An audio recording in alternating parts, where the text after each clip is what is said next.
শরীফ ওসমান হাদির যে বহনকারী যে অ্যাম্বুলেন্স তাকে এখন রাজধানীর এভার কেয়ার হসপিটালে নিয়ে যাওয়ার উদ্দেশ্যে এখন প্রস্তুত রয়েছে। সেই অ্যাম্বুলেন্স থেকে আপনাদেরকে সরাসরি দেখানোর চেষ্টা করছিলাম।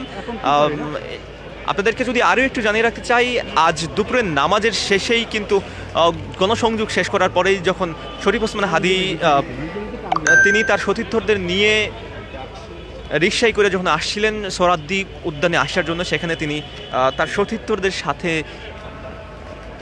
খাবার খাবেন দুপুরের। সেই তারপরেই কিন্তু আমরা দেখতে পেয়েছি যে মোটরসাইকেল থেকে অপর প্রান্ত থেকে একটি বাইকে করে দুইজন আরোহী এসেই তাকে ঠিক মাথা বরাবর গুলি করে, যেটি তার প্রাণনাশের জন্য হুমকি, এবং তার মস্তিষ্কের ঠিক কানের পাশে গুলিটি লেগে এক পাশ দিয়ে অন্য পাশে বের হয়ে যায়।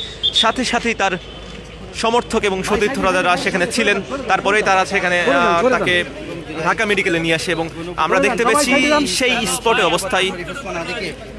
সেই অবস্থায় আমরা দেখতে পেয়েছি যে শরীফ ওসমান হাদির শরীর কিন্তু রক্তে রঞ্জিত হয়ে গিয়েছে।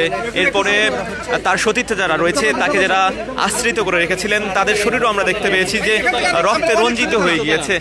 পরবর্তীতে আমরা বিভিন্ন রাজনৈতিক দলের নেতৃবৃন্দ এখানে এসেছিলেন ঢাকা মেডিকেলের শরীফ ওসমান হাদিকে দেখার জন্য। আমরা তাদের মধ্যে যদি একটু জানিয়ে রাখতে চাই, ঢাকা ৮ আসনের বিএনপি মনোনীত প্রার্থী মির্জা আব্বাস এবং রুহুল কবির রিজভী এসেছিলেন।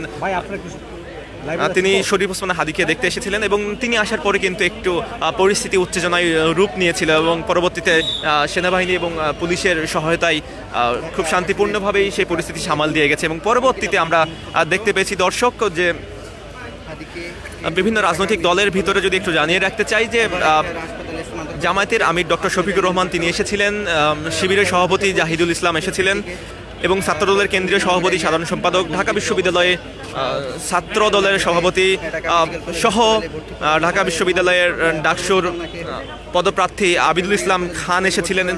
এছাড়াও অন্যান্য দলের যেসব নেতাকর্মীরা এসেছিলেন, এর ভিতরে ইসলামী আন্দোলন বাংলাদেশের নেতাকর্মীরা এসেছেন। আমরা দেখতে পেয়েছি যে ঠিক একটু আগেই তিনি এসেছিলেন এবং আমাদের সাথে ব্রিফ করে গেছেন। সরাসরি দৈনিক করতোয়ার মাধ্যমে আপনাদেরকে দেখানোর চেষ্টা করেছি দর্শক।